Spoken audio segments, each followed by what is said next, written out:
place of hope. It reminds me in the best way of what matters to me most: love and good stories.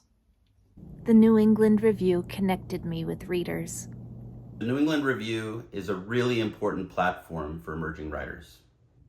New England Review is keeping timeless literature alive in an age besieged by the wants and strictures of timeliness.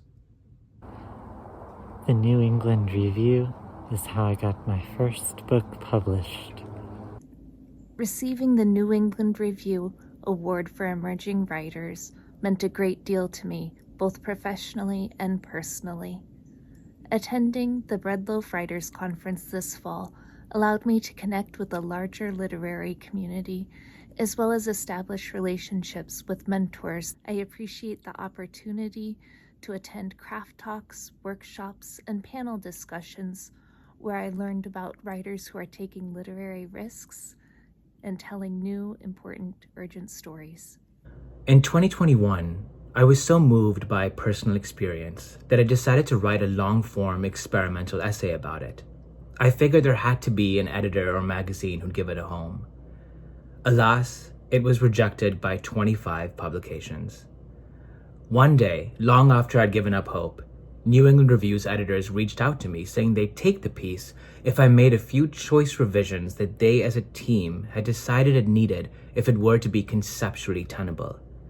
They'd identified precisely the shortcomings that had put so many others off. I feel particularly lucky in my association with the New England Review because not only was my story picked out of their giant slush pile, but because it was able to catch the eye of the series editor of the O. Henry Awards anthology, who then passed it on to the guest editor, Almar Tolles, and he selected it for inclusion in this year's Best Short Stories anthology. The New England Review published my creative nonfiction essay, Circling Alo, which was my first major nonfiction publication anywhere, and I'll forever be grateful to them for that, because a representative of Hub City Press saw my essay and reached out and asked if I had a manuscript, and that essay, published by New England Review,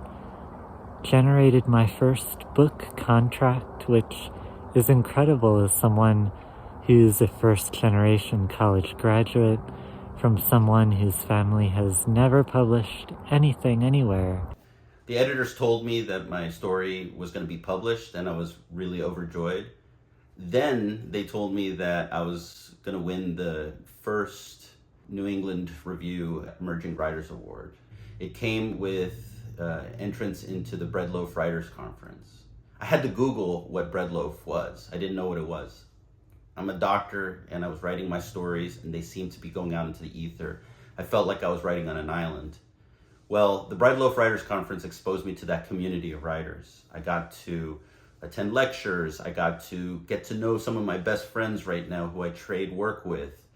I got to see what it's like to be in this community of writers, and that led from one thing to another, and eventually I went to a different conference where I met my agent, and we started working on the proposal for the book that would eventually be published in March 2023, The People's Hospital. The editor's visionary input elevated my work and ideas to a previously inconceivable place. Titled Portrait of the Technocrat as a Stanford Man, the essay won a Pushcart Prize and received a notable mention in Best American Essays 2024. And thanks to them, I now have a book in the world, and that community is a gift for which I'll forever be grateful.